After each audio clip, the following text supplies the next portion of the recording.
The savior, the savior of the human race, the savior. It will save you, inside, outside. Whoa, it'll save you. Ugh.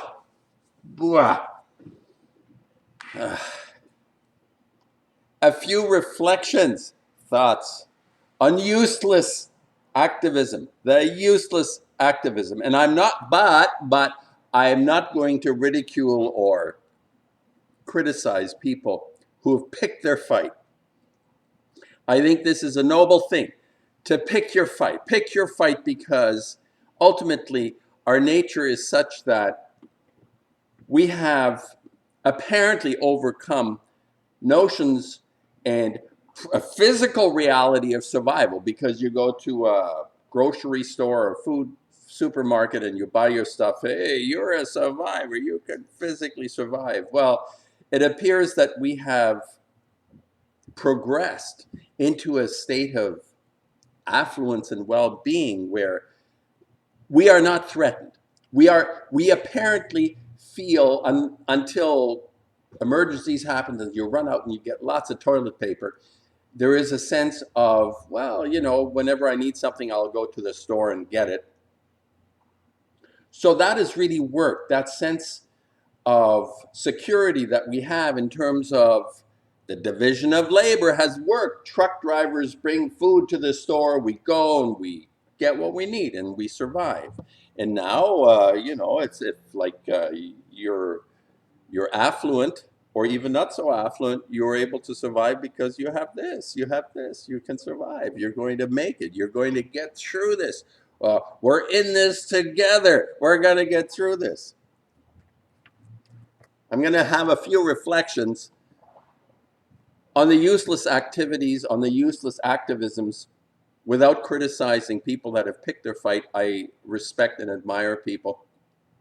But a false sense of having progressed in life. This is something that I think underlies my original desire to make YouTube videos, that as a painter, as an artist, I have always had a contrarian position about the situation that I feel myself I'm in, and my brothers and sisters, the collective family that I belong to, this sort of erroneous idea about progress and that we have come a long way.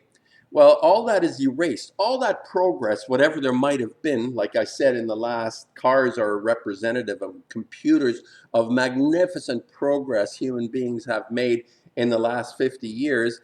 But cars are still basically tin cans on wheels no matter what. There's like explosions going off inside a little containment area and you have energy. Or computers, the only brilliance on computers and the progress on computers is, oh, they're getting really fast, really fast. But how fast can, you know, what's the point of that? So anyway, what I was thinking about today is a false sense of self. And I'm going to footnote this again. I'm not criticizing people that have picked their fight, but to think of the fight as being something that you're doing out there is a big mistake. And it always ends up biting us in the ass when we think we're like influential on other people. It can turn around very quickly. The icons, the people that are admired always end up having such flaws that they become totally discredited, both in the real world and in our minds. If you begin to reflect on a situation, you understand that the people are flawed. So the best thing we can do in our life is to improve ourselves and be an influence through our actions, ideas as well, but through our actions in a real day-to-day way, not like in a virtual, like me talking about anything. Although you might be entertained, you might actually feel that there is some value for you in terms of, well, it's like a painting.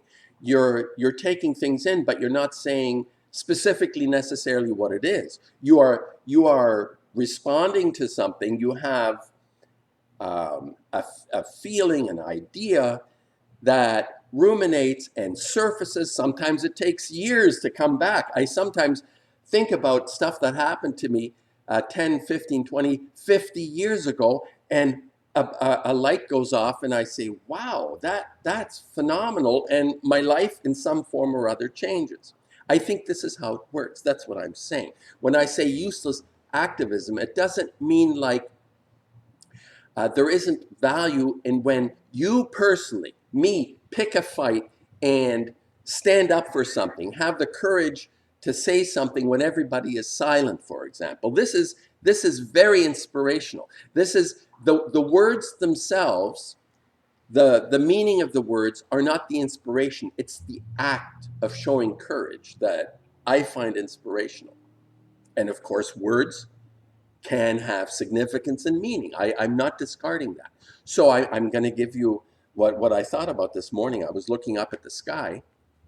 It was a brilliant blue sky, and within, oh geez, maybe half an hour, it was completely covered by the lines that came out of the ends of what appear to be airplanes, and it just disseminated itself and just created a haze. So the brilliant sunshine was no longer brilliant, and people say, well, the Dane Wigingtons who have been advocating this for a decade or more, people who are out on the barricades proclaiming the nastiness of this, which I believe this is untoward. This is mischievous. This is even worse. It's criminal. The way this is called geoengineering or weather modification, this is criminal. This is absolutely criminal. But I'm thinking to myself this morning how totally ineffective this upfront, high-profile activism has been. I have written letters myself to the science guy, this McDonald character on CBC who does science programs. I've written at least 5 or 6 letters requesting just a response on this topic of geoengineering. It's a scientific thing that's going on, weather modification. Zipper lips, nothing coming out of the guy. Never mind Fukushima and the nuclear pollution. So I've understood what will it take for this conviction I have, this understanding I have, to a great extent a belief that I have, because when we're talking about nuclear pollution, it's invisible. It's something we don't see. So there is a level, what I always come back to this idea of the a posteriori or the a posteriori, which are two different sides. It's a coin with two sides. One is complete trust and belief, and the other is verification, experiencing and verifying something. So I kind of hover at times in between, because when you're talking about nuclear pollution, I'm not experiencing the sort of extreme radiation sickness when you come up to these elements, but they have been shown, documented, photographed. Children of Chernobyl, Chernobyl heart, all these documents exist, no matter what these degenerate, depraved characters on YouTube coming and just flooding comments when you're talking about these effects of the nuclear poisoning and saying no one has ever died from a nuclear plant in any way whatsoever. I mean, these people actually exist. I don't know how anyone could take someone like that seriously, but they come out and I guess they feel threatened by the words. But the point is, the words will never matter. Their words won't matter. My words don't matter. It's the activism that begins to have an effect is when we personally change in some way, which is something that this is part of the mystery that I enjoy so much. the thing that I feel connected to, the things I can't explain, but have physical ramifications, have real effects on the world. That is the inspiration that comes on someone by the acts you do, the example you set, not the words and the talk you do as I say, not as I do kind of thing. So my thoughts, reflections in the new abnormal. We are in the new abnormal. I have to get a shirt. I have to show you my shirt on the new abnormal. This is, I should be wearing the new abnormal shirt. There he is, the face of the new abnormal. I am reflecting on the uselessness of posting and thinking that, I guess, the idea, the critical mass idea, that if enough people have the information, there will be a transformation. But I'm convinced, I'm of the opinion that the real change happens not because the information is there, but the example of the person who delivers it. The messenger, as Marshall McLuhan said, the messenger is the message, or the medium is the message. To me, it's a similar thing. The messenger giving something of themselves is actually the inspiration that changes people. Yes, and I listen to people that present, like Never Lose Truth Carol, who's like, oh, and 77 Crow, and Quantum of Conscience, and multiple channels, Richie from Boston. There are like a Plain Truth character, even SGT. You have a lot of people who have such vocal and emotional conviction behind their words. And I find there to be value in this information, but in the range of effectiveness, I'm beginning to see more and more, as an example, not just the nuclear Fukushima disaster, but let's say something that you can see the lines in the sky that shouldn't be there. They're not contrails. Why is it, I say to myself, why is it that we have been so ineffective? I say we, I consider myself to be part of a clan of souls of conscience, people that want to do the right thing, but like myself, I often feel quite limited and frustrated in, number one, my isolation. I fall back on making paintings, and the paintings that express the time that I live in, with a sort of historical eye, a perspective, an understanding that I see my own life has changed in terms of the way I express myself, and I see the relationship I feel I have to the world out there because of people before me, what they have gone through, what they have thought about, how they responded to their circumstances with insight and even enlightenment. People like, I mention him often, Goya, Francisco Goya. No matter the personality, the person himself may have had difficulties and issues he couldn't overcome, but somewhere he superseded all of that and made incredible paintings.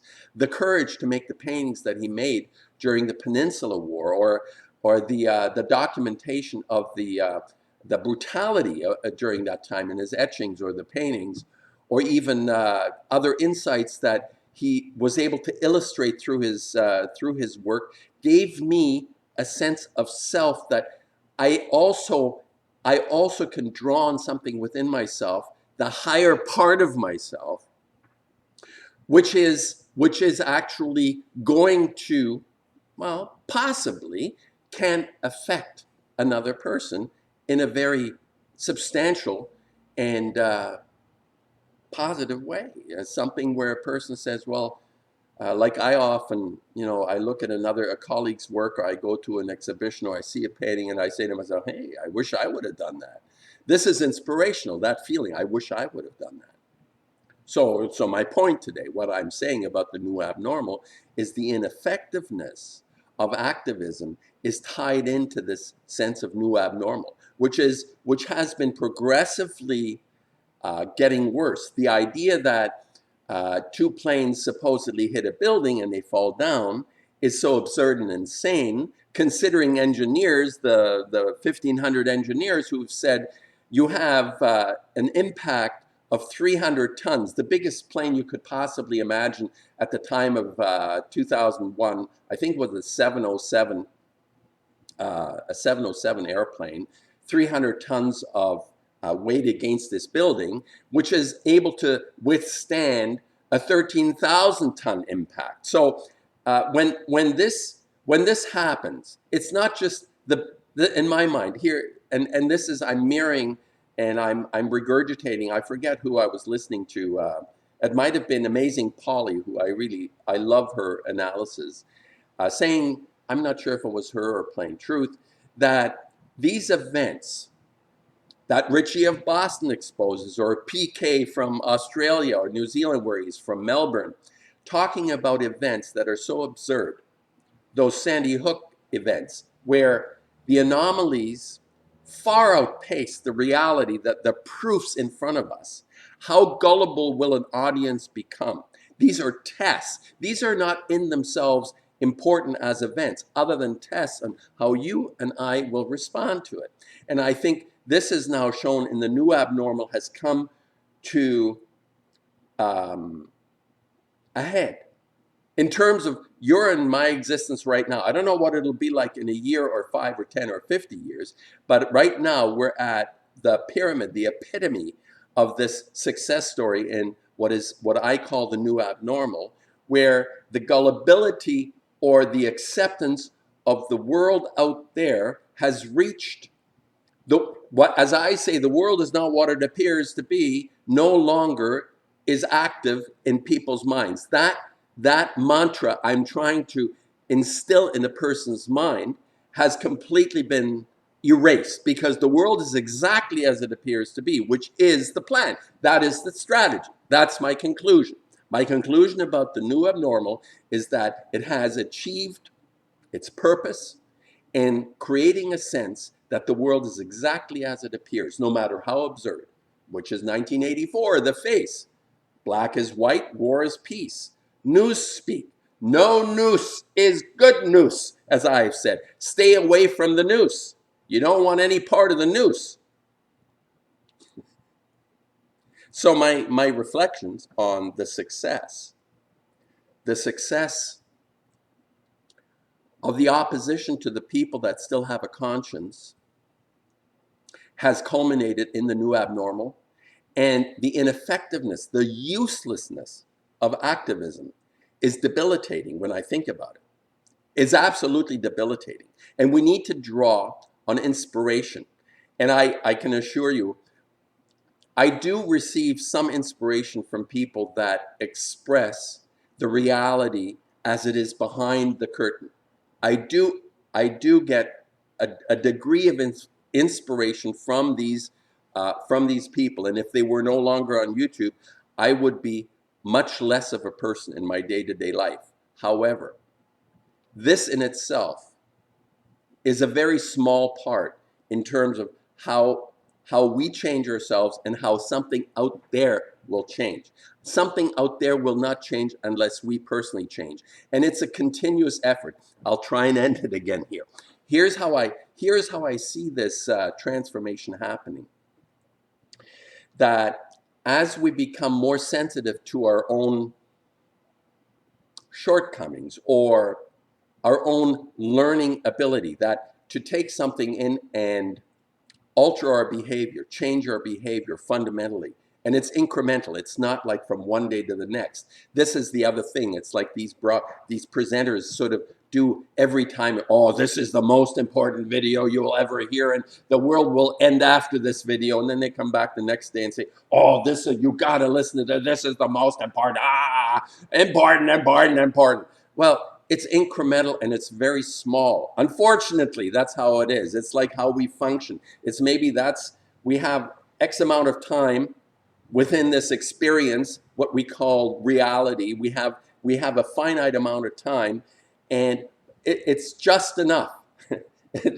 Well, usually it's not, but it hopefully is just enough to have this incremental personal change happen before we die. And this is why quite often older people are peripheralized. There are two reasons for that.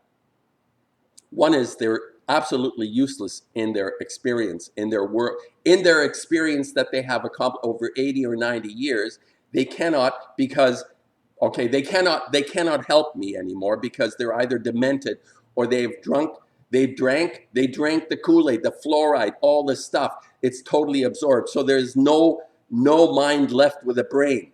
It's like it's whatever that is. It's like old people don't have any more wisdom, and the ones that do get shoved off or are well, right now they're killed off. It's like the idea of this whatever this supposed this disease that isn't, in fact, has affected the older part of the population, just in case there's somebody left. It's like the killing of the innocents, biblically speaking, the killing of the innocents is being replicated with this so-called non-existent illness.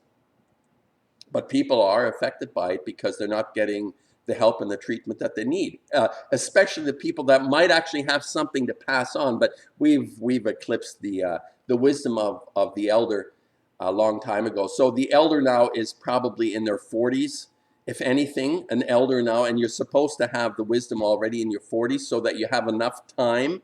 You have enough time before you're 70 or 80 and your brain goes because of all the fluoride and stuff. You gotta dish it out before you're that old, right? You have to become the elder much earlier now.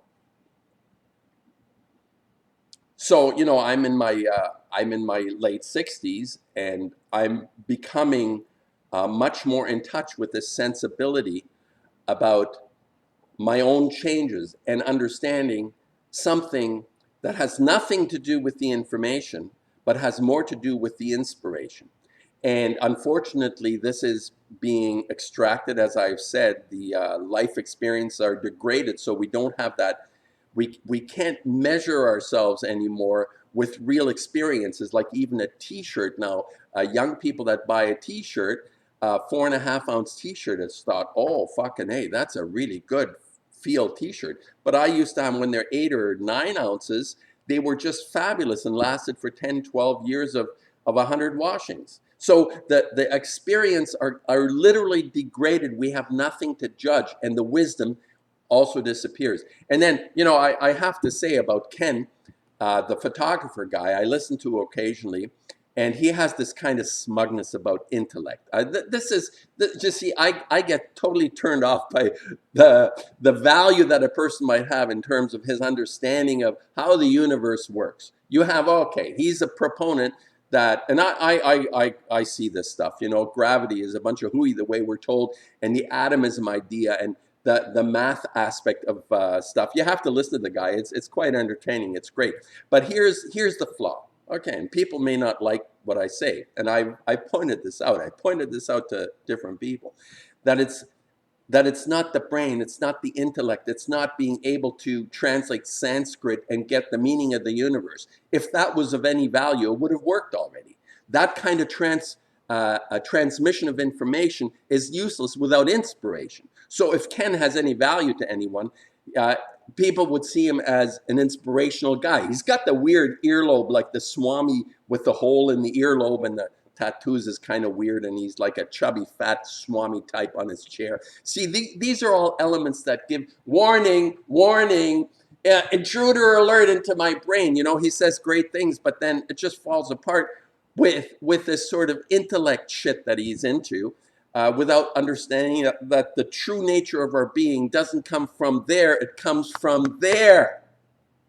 And I'm not saying he isn't based there, but it gets lost. It gets lost in this blah, blah, blah, blah, blah, blah, blah, and that smugness of calling people stupid and sheeple. But look, stop it. It doesn't work. The sheeple thing doesn't work. It makes you feel better because you've been able to ridicule and diminish some other person or being. True or not is irrelevant. And what happens with inside of each one of us, you and me, when we do certain things, and to call people stupid and shit, it's like meaningless. Stop it. It doesn't work. In fact, it sort of knocks over whatever good you're doing. Ken, you're knocking over everything every time you refer to those stupid idiots. Yeah, of course, except for Tesla and Dollard and all those people who've had the insight into the meaning of the universe. Well, just focus on that. And he basically does for 90% of it. But then he has the flare-ups and he feels like so superior and the do. So what I'm saying is he turns me off. He could just transition, just a gentle nudge, a change in the guy's attitude, meaning he has changed himself. This is what it says to me. Okay, whatever he says, I'm picking on him now. Whatever he would say, if I had the indication that he himself has changed through the information that he has, it would be inspiring. But he can't change. So whatever he tells you about all the shit about gravity and atoms not existing and